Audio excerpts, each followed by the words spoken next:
Hello दोस्तों, मैं आपका दोस्त तीस कुमार एक बार फिर से आपका स्वागत करता हूं आपके चैनल पे। मैं कुछ दिनों से वीडियो नहीं डाल पाया था क्योंकि तबीयत खराब थी और आपको थोड़े से आवाज में भी भारीपन लग रहा होगा। आज थोड़ा स्वास्थ्य ठीक है, तो आज हम बात करने वाले हैं टॉप 8 ऑटो एंसिलरी कंपनीज के बारे में। तो चलिए जान लेते हैं कि वे कौन कौन सी कंपनी है जिनके बारे में आज हम बात करने वाले हैं। तो देखिए, पहली कंपनी है यहाँ पर एनके मिंडा की, मिंडा इंडस्ट्रीज लिमिटेड। तो दोस्तों ये देखिए, मिंडा इंडस्ट्रीज जो है काफी सारे प्रोडक्ट्स बनाती है जो कि टू व्हीलर्स और फोर व्हीलर्स के होते हैं। मेनली इनका जो बिजनेस है यहाँ पर हॉर्न्स का है, और उसके बाद फिर इनका एयर फिल्ट्रेशन सिस्टम है, कैनिस्टर है, अल्टरनेटिव फ्यूल सिस्टम्स है, और उसके अलावा फिर अलॉय व्हील्स बनाते हैं। उसके बाद है यहाँ पर जेटेक्स सोना। पहले इसका नाम होता था जेटेक्स सोना।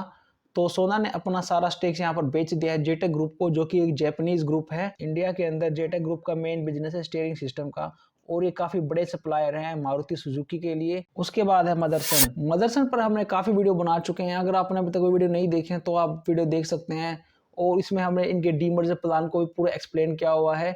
तो मैं आपसे एक गुजारिश करूंगा कि वो वीडियो आप जरूर देखें। इसके बाद हम बात करते हैं मदरसन के बिजनेस के बारे में। तो देखिए, अभी हम बात करने वाले हैं इन सभी कंपनियों के बारे में, इन सब में से सबसे ज्यादा जो डाइवर्सिफाइड कंपनी है वो है मदरसन। और मैं एक बात और आपको यहाँ बता दूं कि इंडिया की नंबर 1 ऑटो एंसिलरी कंपनी है बाय मार्केट सेल्स। ये आगे आपको जाकर पता लग जाएगा। इसके बाद हम बात करते हैं मदरसन के बिजनेस के बारे में। तो देखिए, जो इनका बिजनेस है, मेनली इनका बिजनेस है वायरिंग हार्नेस का, vision system, modules and polymers. फिर उसके बाद है precision metals and modules, technology and lighting electronics. लेकिन हमारे पास जो मदरसन जो शेयर हैं, हमें सिर्फ वायरिंग हार्नेस और मॉड्यूल्स एंड पॉलीमर का यह बेनिफिट होता है। अगर आपको ये जानना है कि इनका बाकी और जो डिवीजन है हमें इनका बेनिफिट क्यों नहीं होता, तो उसके लिए आप हमारी वीडियो को चेक कर सकते हैं, वहां पर मैंने इनका डिटेल में बताया है। इसके बाद नेक्स्ट कंपनी है गैब्रियल इंडिया, जो कि आनंद ग्रुप की कंपनी है। तो गैब्रियल इंडिया बनाती है shock absorber for two wheeler, three wheeler, passenger vehicles, commercial vehicles के बनाते हैं। एक बात और मैं आपसे यहाँ पर शेयर करना चाहूंगा कि जो हीरो ग्रुप के जो एमडी हैं पवन मुंजाल, उनके दामाद की कंपनी है गैब्रियल। और फिर है एंडोरेंस। दोस्तों, एंडोरेंस जो कंपनी है वो बजाज ऑटो के भतीजे की कंपनी है। एंडोरेंस टेक्नोलॉजी के बिजनेस के बारे में बात करें तो एल्यूमिनियम डाई कास्टिंग के प्रोडक्ट्स बनाते हैं, और फिर बनाते हैं सस्पेंसर, बनाते हैं शॉक एब्जॉर्बर, ट्रांसमिशन और ब्रेकिंग सिस्टम जैसे प्रोडक्ट्स बनाते हैं। और नेक्स्ट कंपनी है यहाँ पर फियाम इंडस्ट्रीज। फियाम इंडस्ट्री काफी बड़ी सप्लायर है होंडा टू व्हीलर्स के लिए, और जो इनका मेन बिजनेस है वो है इनका लाइटिंग का, जिसमें कि इंडिकेटर्स, हेडलाइट, टेल लाइट बनाते हैं। अगली कंपनी है यहाँ पर सुब्रोज की। तो सुब्रोज बेसिकली एसी बनाती है टू व्हीलर्स और थ्री व्हीलर्स के लिए। तो यहाँ पर मैं एक चीज आपको बताना चाहूंगा, अगर हम इनके प्रमोटर की बात करें तो यहाँ पर देखिए, पहले प्रमोटर यहाँ पर सूरी फैमिली, फिर है डेंसो, और फिर नंबर आता है सुजुकी कॉर्पोरेशन का। उसके बाद नेक्स्ट कंपनी है लूमेक्स इंडस्ट्रीज, जो कि डीके जैन ग्रुप की है। ये भी सेम बिजनेस में है जो कि फियाम इंडस्ट्री करती है। तो दोस्तों, इसके बाद हम इन 8 कंपनियों को हम डिफरेंट पैरामीटर पर हम इनको कंपेयर करेंगे और जानने की कोशिश करेंगे कौन सी कंपनी इनमें से अच्छी है। तो चलिए फिर वीडियो को शुरू करते हैं। सबसे पहले इनकी हम चेक करेंगे मार्केट कैप। तो देखिए, मार्केट कैप के हिसाब से यहाँ पर मदरसन सुमी सबसे बड़ी कंपनी है, 72,000 करोड़ की मार्केट कैप है। फिर एंडोरेंस जिसकी 26,132 करोड़ की मार्केट कैप है।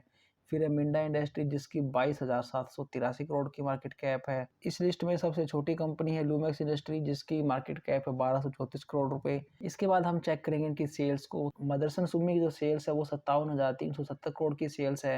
एंडोरेंस की 6544 करोड़ की है, और सबसे कम यहाँ पर है फियाम इंडस्ट्री की 1221 करोड़ रुपए। इसके बाद हम चेक करेंगे हमारा पहला वैल्यूएशन का पैरामीटर, जो कि रहेगा हमारा प्राइस टू अर्निंग रेशियो। सबसे पहले हम जानेंगे कि प्राइस टू अर्निंग रेशियो क्या होता है। मान लीजिए आपको ये पता लगाना है कि किसी कंपनी का पी रेशो कैसे निकालते हैं।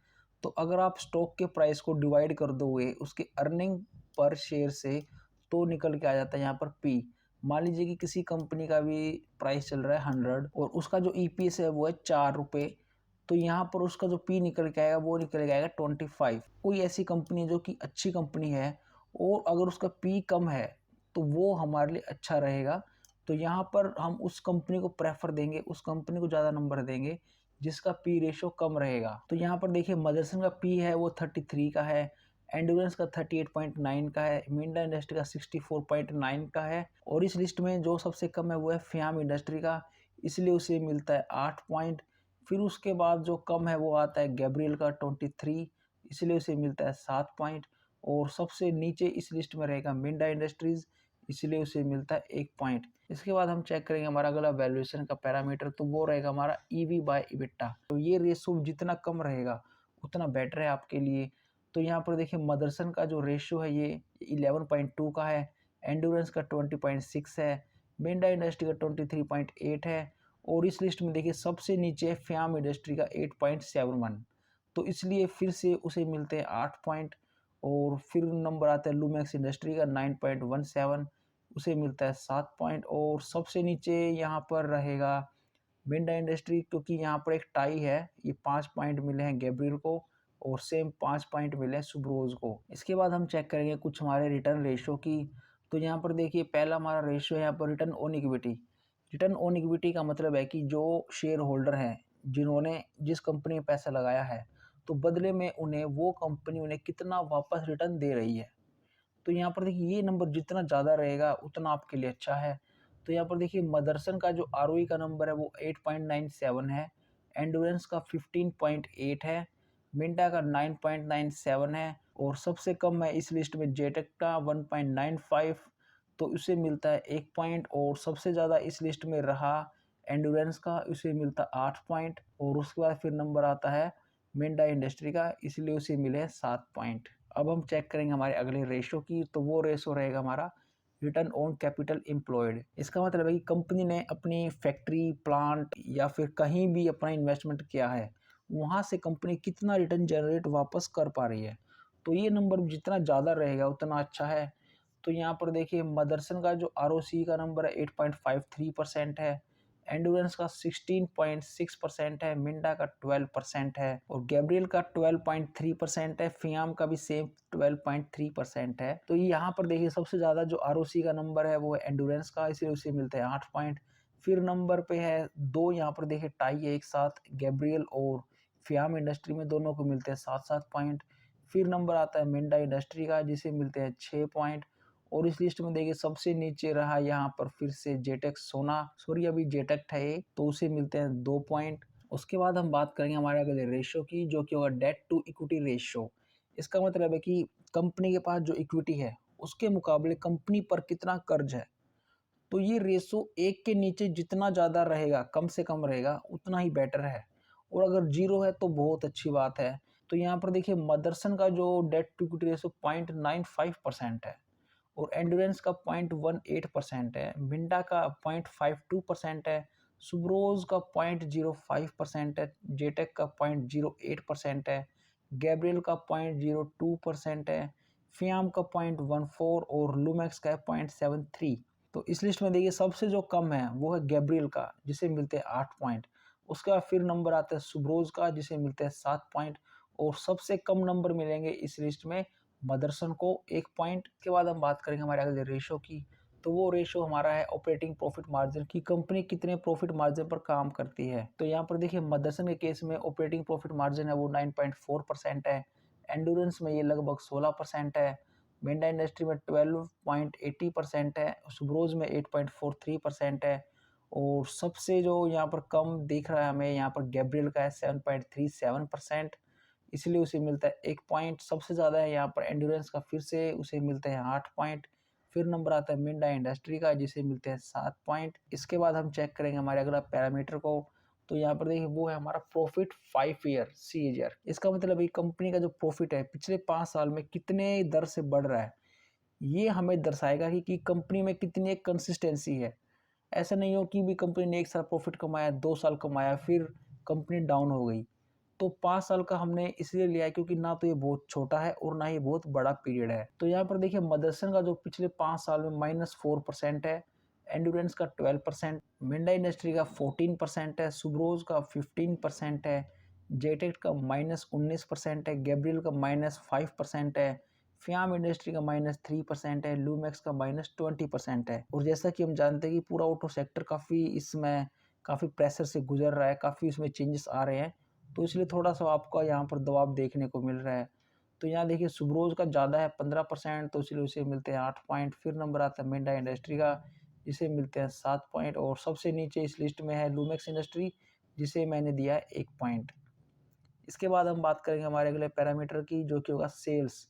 सेम कि जो सेल्स है पिछले 5 साल में कितनी दर से बढ़ रही है, इससे भी हमें इसकी कंसिस्टेंसी का पता लगेगा। तो ये देखिए मदरसन जो सेल्स है पिछले 5 साल में 9% की दर से बढ़ रही है, एंडोरेंस की 5% से बढ़ी है और मिंडा इंडस्ट्री की 20% की दर से बढ़ी है। और बाकी नंबर आप यहाँ पर देख पा रहे हो। तो इस लिस्ट में देखिए सबसे ऊपर रहेगा मिंडा इंडस्ट्री जिसे मिलते हैं 8 पॉइंट, फिर नंबर आता है मदरसन सुमी का जिसे मिलते हैं 7 पॉइंट, और सबसे नीचे इस लिस्ट में रहेगा 2 पॉइंट जेटेक को, क्योंकि यहाँ पर एक टाई है गैब्रियल और फ्याम इंडस्ट्री के बीच में, जिन्हें मिलते हैं 4-4 पॉइंट। इसके बाद हम चेक करेंगे इनके अंदर कितने एफआईज और डीआईज ने स्टेक्स ले रखा है। तो यहाँ पर देखिए मदरसन के अंदर जो है लगभग 30% स्टेक है एफआईज और डीआईज का, और एंडोरेंस का है लगभग यहाँ पर 23.36%, मिंडा के अंदर है लगभग 23%, सुब्रोज में है 12%, जेटेक में 8%, गैब्रियल में 8%, फ्याम में 10% और लुमेक्स में काफ़ी छोटा है 0.89%। तो इस लिस्ट में देखिए सबसे टॉप पे रहा है मदरसन जिसे मिलते हैं 8 पॉइंट, फिर नंबर आता है एंडोरेंस का जिसे मिलते हैं 7 पॉइंट, और फिर नंबर आएगा मिंडा इंडस्ट्रीज़ का जिसे मिलते हैं 6 पॉइंट। तो दोस्तों ऑटो एनसीबी कंपनियां काफ़ी सारी हैं, लिस्ट बड़ी लंबी बनती अगर मैं लेना चाहता सभी को। तो दोस्तों आज जो हमने 8 कंपनियों के बारे में जो आज हम बात कर रहे हैं, इनके प्रोडक्ट पोर्टफोलियो में शायद ही कोई ऐसा प्रोडक्ट ये बनाते हैं जो कि इलेक्ट्रिकल व्हीकल्स आने के बाद इन्हें कुछ डिस्टरबेंस होगा, और जो कुछ कंपनियां रह गई हैं उन्हें आगे कभी हम फ्यूचर में डिस्कस कर लेंगे। इसके बाद हम चेक करेंगे हमारे अगले पैरामीटर को जो कि रहेगा प्लेजिंग, कि किसी कंपनी के प्रमोटर्स ने कोई शेयर गिरवी तो नहीं रखे हुए हैं। तो यहाँ पर देखिए मदरसन के जो लगभग 4.38% शेयर है प्रमोटर ने अपना गिरवी रखा हुआ है, इसलिए मैंने उसे दिया 1 पॉइंट और बाकियों को मैंने दिया यहाँ पर 8-8 पॉइंट। तो अब समय आ गया हमारे फाइनल स्कोर का। तो आइए चेक करते हैं फाइनल स्कोर क्या रहा है। तो यहाँ पर देखिए सबसे नीचे है यहाँ पर लुमेक्स इंडस्ट्रीज 33 पॉइंट, रैंक है 8वीं। उसके बाद फिर नंबर आता है यहाँ पर जेटेक जिसे मिलते हैं 34 पॉइंट, रैंक है 7वीं। और फिर नंबर आएगा यहाँ पर मदरसन सुमी 47 पॉइंट, रैंक है 6ठी। और फिर नंबर आएगा गैब्रियल 50 पॉइंट, 5वीं रैंक। तो दोस्तों मुझे पता है कि बहुत सारे ऐसे इन्वेस्टर हैं जिनका इंटरेस्ट है मदरसन सुमी का। तो देखिए यहाँ पर ये जो नंबर्स हैं चेंज होते रहते हैं कुछ महीने 2 महीने के अंदर। तो ये 2-3 महीने बाद फिर से हम एक कंपैरिजन कर लेंगे और देखेंगे कि कैसा यहाँ पर कितना चेंज आया है इन सब कंपनियों के बीच में। अब हम चेक करते हैं कि 4th रैंक पे कौन है। तो यहाँ पर देखिए 4th रैंक पे सुब्रोज 52 पॉइंट, रैंक है 4th। और फिर नंबर आता है मिंडा इंडस्ट्री का जिसे मिलते हैं 55 पॉइंट, तीसरी रैंक। और नंबर 2 पे यहाँ पर रहा है फ्याम इंडस्ट्री 60 पॉइंट, रैंक है दूसरी। और नंबर 1 पे है यहाँ पर एंडोरेंस जिसे मिलते हैं 61 पॉइंट और रैंक है फर्स्ट। तो दोस्तों ये वीडियो आपको कैसी लगी मुझे कमेंट सेक्शन में जरूर बताएं, और अगर आप चैनल पर नए हैं तो चैनल को लाइक और शेयर सब्सक्राइब करके जरूर जाए। तो दोस्तों मैं आपका दोस्त तीस कुमार मिलता हूँ आपसे नेक्स्ट वीडियो, तब तक के लिए टेक केयर, बाय बाय।